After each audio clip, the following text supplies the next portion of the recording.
Hello students, स्वागत है आपका हमारे यूट्यूब चैनल पे। देखो, आज हम लोग बात करेंगे सीजीएल 2026 को जो कंप्लीट मास्टर रिवीजन सीरीज चल रही है उसका पार्ट 3 देखेंगे। ठीक है, तो चलिए शुरू करते हैं। और जिन बच्चों को इसकी पीडीएफ चाहिए, सॉरी पीडीएफ नहीं मिल पाएगी, बट आपको जेपीजी के फॉर्म पे, पिक फॉर्मेट पे आपको हमारे टेलीग्राम चैनल पे अपलोड हो जाएगा। चलिए शुरू करते हैं हमारा लेक्चर। तो कह रहा है कि नया आपराधिक कानून हमारे बने हैं। ठीक है, तो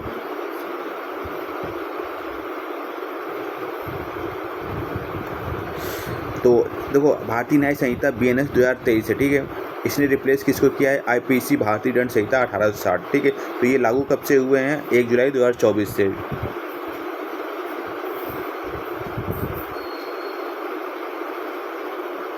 ठीक है, और अध्याय इसमें कितने हैं? 20 है। धाराएं 358 ने प्रस्तुत किया है अमित शाह ने। ठीक है, तो अगर इसको वन लाइनर रिवीजन में देखो, बीएनसी ने आईपीसी को रिप्लेस किया है। बीएनसी में पहली बार टेररिस्ट एक्ट की परिभाषा दी गई है धारा 113 में। सेडिशन, राजद्रोह समाप्त हो गया है। नई धारा 152 सॉवरेनिटी, यूनिटी एंड इंटीग्रिटी के विरुद्ध अपराध। ठीक है, मॉब लिंचिंग के लिए अलग प्रावधान है। कम्युनिटी सर्विस नई सजा है। जेंडर डेफिनेशन में ट्रांसजेंडर शामिल है और चाइल्ड 18 वर्ष से कम। ठीक है, देखो टेररिस्ट एक्ट की परिभाषा धारा 113 में दी गई है। राजद्रोह समाप्त कर दिया गया है, धारा 124 से हटाई गई है। ठीक है, ऑर्गेनाइज्ड क्राइम धारा 111 में है। छोटे संगठित अपराध धारा 112 में है। ठीक है, जेंडर डेफिनेशन पुरुष, महिला और ट्रांसजेंडर शामिल है। चाइल्ड 18 वर्ष से कम आयु का व्यक्ति। कम्युनिटी सर्विस नई सजा का प्रावधान है। हिट एंड रन भागने का मामला धारा 106(2) के तहत 10 वर्ष तक की सजा है। ठीक है, अगर आप इन्फॉर्म नहीं करते हैं मजिस्ट्रेट वगैरह, ठीक है, अपने थाने में या आसपास के। ठीक है, मॉब लिंचिंग है धारा 103(2) के तहत मृत्युदंड या आजीवन कारावास। सॉवरेनिटी, यूनिटी एंड इंटीग्रिटी के विरुद्ध अपराध धारा 152। तो बीएनएस कब लागू हुआ था आपसे पूछा सकता है, तो 1 जुलाई 2024 को। बीएनएस में टेररिस्ट एक्ट किस धारा के अंतर्गत आता है? 113 के अंतर्गत। ठीक है, आगे बात करेंगे भारतीय नागरिक सुरक्षा संहिता बीएनएसएस 2023। तो देखो, रिप्लेस किया इसने सीआरपीसी 1973 को। लागू हुआ 1 जुलाई 2024 को। अध्याय कितने हैं? 39 है। धाराएं कितनी है? 531। इसमें महत्वपूर्ण विशेषताएं क्या है? 0 एफआईआर को कानूनी मान्यता। एफआईआर की सुविधा। व्हाट्सएप, ईमेल से समन्स, सर्च एंड सीजर की वीडियोग्राफी अनिवार्य कर दी गई है। Witness protection scheme. In absentia trial, फरार अपराधी की अनुपस्थिति में भी सुनवाई चलेगी। ठीक है, गिरफ्तारी के बाद 24 घंटे के भीतर मजिस्ट्रेट के सामने पेश करना अनिवार्य है। तो वो महत्वपूर्ण बिंदु है। 0 एफआईआर किसी भी थाने में दर्ज की जा सकती है। 24 आवर रूल है। गिरफ्तारी के बाद 24 घंटे के भीतर मजिस्ट्रेट के सामने पेश करना होगा। सर्च एंड सीजर, वीडियोग्राफी अनिवार्य है। इन एब्सेंटिया ट्रायल, फरार अपराधी की अनुपस्थिति में भी सुनवाई होगी। भारतीय साक्ष्य अधिनियम बीएसए 2023 रिप्लेस किया एविडेंस एक्ट 1872 को। लागू हुआ 1 जुलाई 2024 को। धाराएं कितनी हैं? 170 हैं। ठीक है, तो electronics record, documentary evidence, email, server log, WhatsApp chat evidence, police के सामने किया गया कन्फेशन अब वैलिड नहीं है। ठीक है, पुलिस अफसर के सामने किया गया कन्फेशन वैलिड है? नहीं, इनवैलिड है। ठीक है, अब देखो ब्रिटिश काल में जो महत्वपूर्ण इंपॉर्टेंट एक्ट थे उनको देख लेते हैं। चार्टर एक्ट 1813, इसने क्या किया? ईस्ट इंडिया कंपनी का व्यापारिक एकाधिकार समाप्त कर दिया। चार्टर एक्ट 1833 में गवर्नर जनरल ऑफ बंगाल, ठीक है, गवर्नर जनरल ऑफ इंडिया बन गया।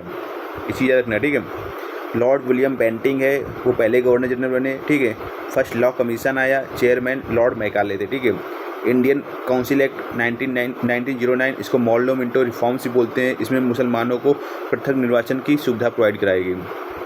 गवर्नमेंट ऑफ इंडिया एक्ट 1919 आता है, इसमें मॉन्टेग्यू चेम्सफोर्ड रिफॉर्म्स होते हैं। डायरकी इंट्रोड्यूस की जाती है और बाइक कैवलरीज एट सेंटर इंट्रोड्यूस किया जाता है। ये इंपॉर्टेंट पॉइंट है। ठीक है, government of India act 1935, provincial autonomy, federal code, public service commission, 3 list system concept, governor system. ठीक है,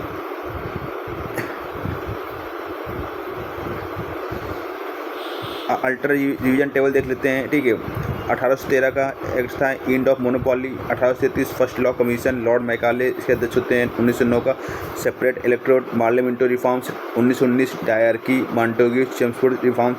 1935 provincial autonomy plus federal court PSC 3 list governor system. ठीक है, तो कुछ प्रिडिक्टेड क्वेश्चन हमारे अनुसार 2026 में हो सकते हैं। ठीक है, अभी और देखेंगे। ठीक है, तो भारत में पहली बार डायरकी किस अधिनियम द्वारा लाई गई? 1919 के द्वारा। सेपरेट इलेक्ट्रोड किस अधिनियम में हुए थे? 1909 पार्लियामेंट सुधार। फेडरल कोड की स्थापना कब की गई? 1935 में। बीएनएस में मॉब लिंचिंग किस धारा में है? 103(2) में। 0 एफआईआर की मान्यता किस संहिता में है? बीएनएसएस। तो BNS ने IPC को रिप्लेस किया है, BNSS ने CRPC को रिप्लेस किया है, BSA ने एविडेंस एक्ट रिप्लेस किया है, 1813 monopoly in 1833, first law commission 1909, separate electorate 1919, dyarchy 1935, provincial autonomy of federal court. अब बात कर लेंगे खेल कूद की। तो मेजर ध्यानचंद डेविस कप होता है वो टेनिस से रिलेटेड है, थॉमस कप बैडमिंटन से, फीफा वर्ल्ड कप है फुटबॉल से रिलेटेड है। पुस्तकें और लेखक देख लेते हैं। डिस्कवरी ऑफ इंडिया ये लिखी थी जवाहरलाल नेहरू ने, ठीक है। India wins freedom Maulana Azad ने। द हिंद स्वराज महात्मा गांधी ने लिखी थी। An era of darkness Shashi Tharoor ने लिखी थी। Wings of fire APJ Abdul Kalam ने लिखी थी, ठीक है। आगे बात करेंगे क्लासिकल नृत्य। देखो भरतनाट्यम है वो तमिलनाडु का है, BT ब्लूटूथ, तो भरतनाट्यम तमिलनाडु, ठीक है। कथक उत्तर प्रदेश UK, ठीक है। यूनाइटेड किंगडम होता है ना, तो कथक उत्तर प्रदेश, ठीक है। कथकली, अली कहाँ रहते हैं, मुसलमान ज़्यादा कहाँ रहते हैं, केरला में रहते हैं, ठीक है। तो कथकली केरला। ओडिसी उड़ीसा, मणिपुरी मणिपुर। फोक डांस भांगड़ा पंजाब का है, गरबा गुजरात का है, घूमर राजस्थान का है, बिहू असम का है, ठीक है। संगीत और घराने देख लेते हैं। हिंदुस्तानी म्यूजिक घरानाज ग्वालियर, आगरा, जयपुर, अतरौली, ठीक है। किराना पटियाला। कार्नेटिक म्यूजिक ट्रिनिटी, त्यागराज, मुत्तुस्वामी दीक्षितार, श्यामा शास्त्री, ठीक है। मेले और त्यौहार, कुंभ मेला होता है, दुर्गा पूजा, ईद उल फितर, पुष्कर मेला, दिवाली, क्रिसमस। बाकी और देखेंगे नेक्स्ट उसमें, ठीक है।